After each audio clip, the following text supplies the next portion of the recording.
I never received an allowance. What do you mean? This bombshell dropped during a conversation with my father-in-law one day. I couldn't believe something like this was happening behind my back. My name is Emma, and I'm 29. I've been living with my husband John since we got married 4 years ago. This particular incident occurred when I came home from work one day. My usually late arriving husband was already home. I sensed something was off just by looking at him. Cans of beer and highball drinks were scattered all over the floor, and his face was flushed red. "Whoa, John, what's going on?" I rushed over to him. "Enough, I can't take it anymore," he snapped. "What do you mean, you can't take what? And since when do you drink this much?" "That's my business, darn it." His words came out slurred and harsh. John complained about his company constantly, bad-mouthing his boss and colleagues. Something must have gone wrong at work. Trying to calm him down, I said, "It's been a tough day, huh? I'm making your favorite stew for dinner tonight. Let's eat together." Despite my upbeat attitude, his facial expression remained unchanged. In fact, he seemed even more irritated. My husband kept drinking, so I decided to speak up. "Hey, John, are you okay? You have work tomorrow. Maybe you should get some sleep," I suggested gently. He let out a big sigh. "I'm done, Emma. I'm not going to work tomorrow." "Not going to work? What's going on? Did you get into a fight with your boss?" I probed further. "No, I simply got fired," he muttered. "Fired? That's too abrupt." "Why? What happened?" I was taken aback. "Don't ask me. They just told me out of the blue. I don't know if it's poor management or cost-cutting, but honestly, I'm done with that place." "I feel relieved now," he said with a mix of resignation and bitterness. To be honest, I was anything but relieved. We could afford our current home because both of us were working. Expenses for groceries, bills, and even money sent to my father-in-law and mother-in-law. We relied on both incomes. Now, with John fired and seriously drunk, if he doesn't find a new job, we won't be able to continue supporting his parents. With that thought weighing heavily on my mind, I decided to contact my father-in-law when the time was right. The next morning, as expected, I found my husband asleep on the sofa, empty cans strewn everywhere indicating he had been drinking late into the night. After cleaning up the cans, I called my father-in-law. "Hello, is this father-in-law? Sorry for calling so early." "Oh, Emma, what's going on?" "Well, it's hard to say, but John was suddenly fired." "John got fired? Is this for real?" "Yes, he mentioned something about poor management and cutting personnel costs. It's sudden." As I explained the situation to my father-in-law, I felt terrible. After all, it was thanks to him and mother-in-law that my husband had his job. Ever since we got married, he was addicted to slot machines. In the beginning, I had no idea about his gambling habit and cheerfully saw him off to work each morning. I had always assumed he was genuinely working hard. But when I noticed a tobacco smell coming from my husband who never smokes, I instantly felt something was off. I confronted him right away. He defended himself, saying he started smoking due to stress. "No way, you used to hate smoking so much." My husband's behavior kept getting stranger by the day. The kind and gentle man he once was seemed to disappear, replaced by someone increasingly volatile. One day, he stopped hiding the fact that he was going to the casino. Even worse, he started pouring his entire salary into gambling savings. He didn't care about skipping work anymore. All that mattered was whether he won or lost that day. "Hey, are you really not going to work anymore?" "Shut up. It's none of your business. I'm using my own money, so stay out of it." He rudely dismissed me and hurried out of the house. As always, he came home after losing all his money. When he hit rock bottom, he even asked me for money. "I'll double it and pay you back. Just lend me $300. I'm telling you tomorrow is going to be good." You can't keep borrowing money when your husband is in trouble. His character keeps changing due to gambling. The gentle husband I once knew is long gone. Eventually, he started borrowing money just to gamble. I finally lost it at this point. "Wait, what are you doing? Borrowing money to play slots is absurd, don't you think?" He doesn't show any sign of remorse, no matter how much I press him. In fact, he gets defensive and blames me. "It's your fault, I had to borrow money." "What? I had to take out a loan because you wouldn't lend me money." This guy is totally addicted to gambling. If I don't stop him now, we'll go bankrupt. "Are you kidding me? I didn't refuse to lend you money because I wanted you to quit playing slots. I'm covering all our living expenses since our savings are gone, and you still blame me." Just lend me the money, I'll win at the slots and prove it. Just listen to me. Have you ever hit a big win? I don't think so. Stop chasing illusions and face reality. Stop interfering with my entertainment. I wish you would at least stay within the bounds of reason. But my husband was fully addicted to gambling. This reckless behavior was tearing our marriage apart. No matter how much I tried to get through to him, he wouldn't listen. I was starting to lose hope. Days became long as I was consumed by my worry. It was my father-in-law and mother-in-law who finally stepped in and set him straight. Do you even realize you have a family? You're racking up debt over slot machines. Apologize to Emma now. Yeah, you have an amazing wife, and you're ruining it. If you keep this up, she'll divorce you. Father-in-law and mother-in-law scolded him time and again, stressing the importance of marriage and family. Finally, he broke down and apologized. Emma, I'm really sorry. I swear no more slot machines. Please forgive me. Afterwards, my father-in-law said to me, Emma, what our son did is inexcusable. We've also put you through so much. If you can, please find it in your heart to forgive him just this once. Seeing the desperation in my in-law's apology, I decided to give my husband another chance. From there, it was father-in-law and mother-in-law who took on his debt and even helped him find a new job until he got his finances stable. They even sent us living expenses.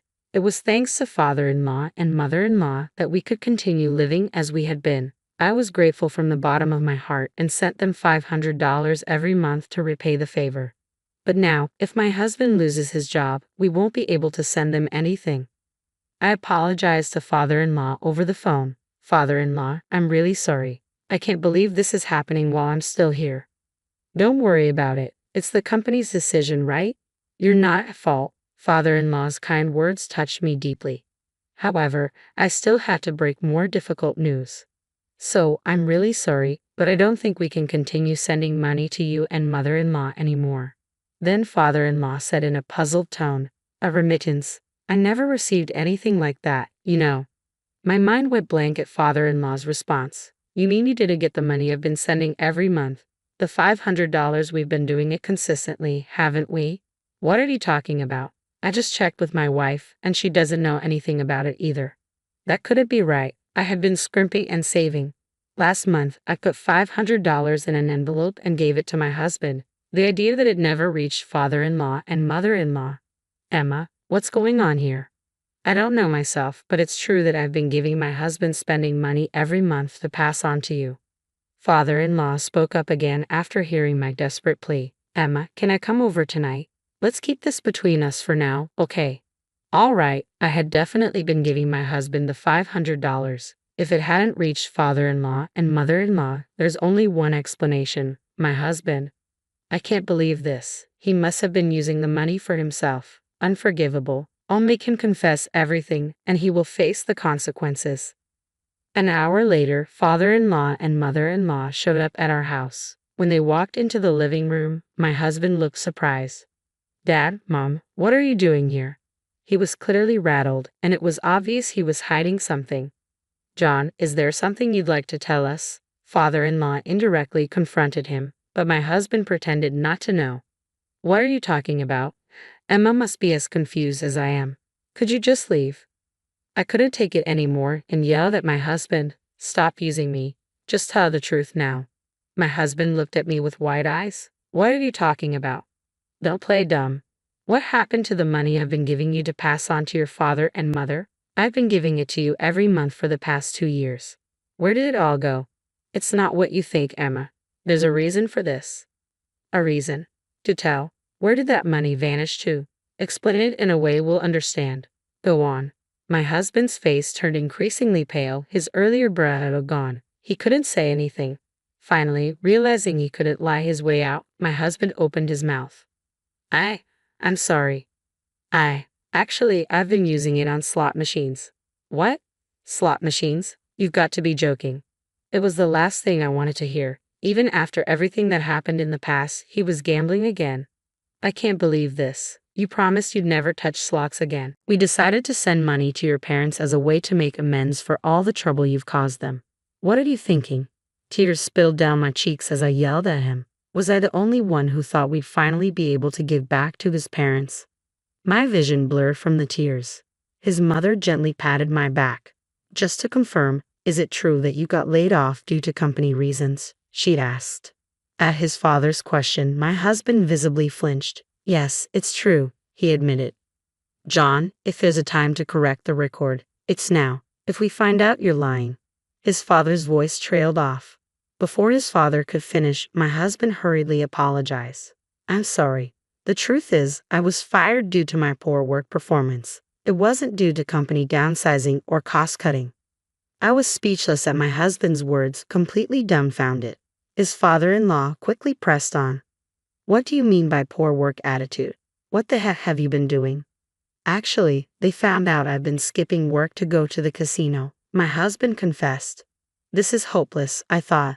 The moment I heard that, everything felt utterly ridiculous. I had forgiven his past and decided to start fresh to support each other. What was all my effort for? Are you kidding me? His dad exploded in anger. How many times do we have to say it? Grow up and act responsibly, especially when you have a family. And yet you pull this stupid stunt again. Beside me, his mom quietly wept. I couldn't even shed a tear. All I could do was look at my pathetic husband, who just kept apologizing. Facing the enraged father-in-law, my husband kept making excuses without end. But I'll do better at my next job, okay? It was just bad luck this time. That's it. Let's get a divorce. The words slipped out unconsciously. What? Emma, divorce? You're joking, right? My distraught husband looked at me. A joke? You think I'm joking in this situation? But isn't divorce a bit extreme for this? I exploded with pent-up anger. Do you even understand what you've done? It's no different than embezzlement. My voice quivered with anger. It's too late. You've betrayed us twice. I have no confidence in spending my life with someone like that. We're getting a divorce. I can't believe this, his dad, who had been watching, nodded in agreement. We don't consider you our son anymore. From now on, we cut our parental ties. What? Wait a minute, Emma. Mom, Dad, you're joking, right? Forgive me, please. My husband pleaded through his tears. Their minds were made up. There was no turning back.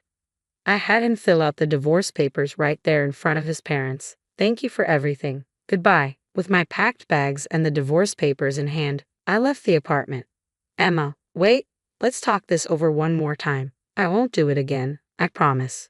Wait for me, Emma. He screamed after me the entire time, but I never looked back.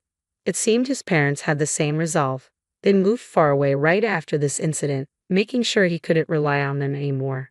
I haven't kept tabs on him since. Rumor has it the debts from his gambling have piled up, and he's in a tight spot now, apparently scraping by and running away from creditors. Hearing about his predicament doesn't stir any feelings in me. It's all his own doing. On the other hand, I've been living a fulfilling life. I still maintain a good relationship with his parents. We even meet up for meals during my days off. Marrying him was a mistake, but meeting such wonderful in-laws has become a treasure for me. Going forward, I want to give back to them as much as I can.